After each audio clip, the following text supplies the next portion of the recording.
আসসালামু আলাইকুম রহমতুল্লাহ। ভিউয়ার্স, আপনারা দেখছেন ঢাকার একেবারে শেষ সীমানায় গাজীপুরের টঙ্গীতে অবস্থিত বিশ্ব ইজতেমা ময়দান। স্বাধীনতারও আগে 1967 সালে প্রথম টঙ্গীর পাগারপাড় সোনাবানের এলাকায় এখানের প্রথম ইজতেমা হয়। 2026 সাল, প্রায় 60 বছরের কাছাকাছি সময় পর্যন্ত প্রতি বছরই এখানে ইজতেমা হচ্ছে। বিশেষ কোনো কারণে কখনো ইজতেমা না হলেও তার পরের বছর এখানে ইজতেমা হচ্ছে। এখনও পর্যন্ত ইজতেমা চলমান আছে। এটা হচ্ছে টঙ্গীর টিনশেড মসজিদ।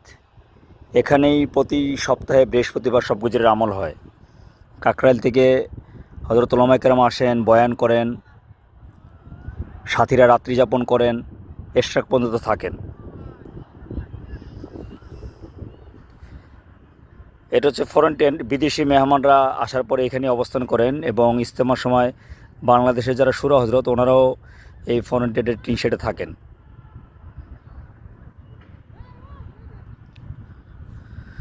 পশ্চিম দিকে সেই বিখ্যাত তুরাগ নদী, এই তুরাগ নদীর এরিয়া।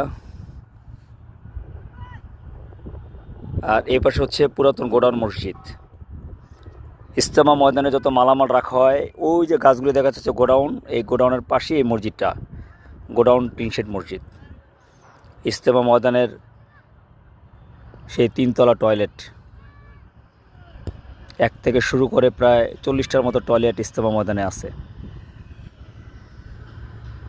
তৃতীয় হজরতজি মাওলানা এনামুল হাসান সাহেব রহমতুল্লাহ সহকারে ওনার পরে যত সূরা বানানো হয়েছে, 10 জনের সূরা এবং ওয়ার্ল্ডে যত সূরা বানানো হয়েছিল, সমস্ত সূরা হজরতরা এই ইজতেমা ময়দানে আসছেন এবং এখানে বয়ান করছেন, ইমানি কথা বলছেন। আর মানুষ এতে উজ্জীবিত হয়ে আল্লাহর রাস্তায় বের হয়েছেন 4 মাসের জন্য, 40 দিনের জন্য, সালের জন্য। সূরায়ে নিজামের মাথাতে পরিচালিত এই বিশ্ব ইজতেমা ময়দানকে আল্লাহ তাআলা কিয়ামত পর্যন্ত কবুল করেন। ইজতেমা ময়দান থেকে মোহাম্মদ সেলিম মোল্লা।